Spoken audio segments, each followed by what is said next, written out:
Greetings, Minecrafters, and welcome to another Minecraft discussion on this glorious, they're calling it spring, but in Vermont I think it's a spring day. It's more like mud season. We've got some big huge ruts. Anyway, 3-season state, but it's absolutely beautiful. And my name is Kimberly Quinn, and I'm here to entertain a discussion on aligning your personality with your purpose. That vitamin D is awesome. So I'm out here at the Nacho Little Giovanni to talk about actually what Carl Jung says is the partially paraphrased, slightly paraphrased. The true privilege of life is discovering who you are. You know, wow. And to me, it's like kind of like a mystery, kind of like Sherlock puts together the clues and comes up with something. You know what I mean? It's so exciting to do the archaeological dig of, you know, sort of excavating your authentic self. It's just so freaking cool. So here's the thing. And Oprah talks about it a lot, you know, my dear friend, she just isn't aware, about your personality. There's only, I mean, it sounds cheesy and we're all snowflakes and stuff, but it's actually true. There are no carbon copies across the globe. It's just wild. So when our true personality, all your signature strengths line up with what your purpose is, you are in the flow zone. And of course, I'll get to that in a second, but in order for that to happen, you know, there has to be some acknowledgement of being of spirituality. I'm not talking about organized religion, and that's fine if that's true for you, for sure. But just sort of basic acknowledgement of, you know, a divine, you know, like an infinite divine intelligence. That's got to happen for anybody to figure out their authentic self and their purpose. It's just how it is. Whether that's the universe for you, God, a higher power, creator of all things, source of the big ass something. But that's because there's like a plan, you know, and there's your uniqueness, which is woven right into that. And when they align, let me tell you, there's no better feeling in this whole world. And so the flow zone, I'm going to explain that a little bit.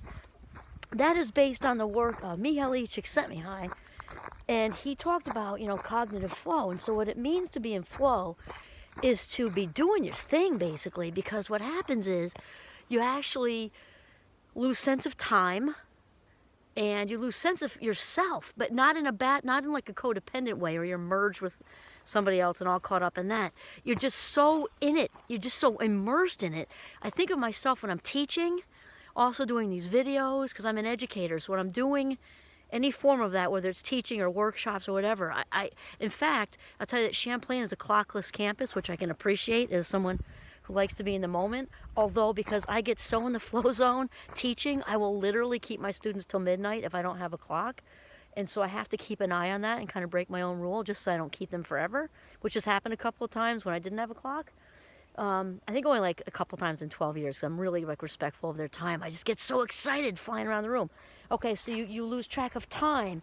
You lose track of sort of yourself in a way that you're just one with what you're doing. I guess that's the best way to explain it. And a lot of the ways that people think about that are the arts, but it doesn't have to be, you know, music and theater and inventing and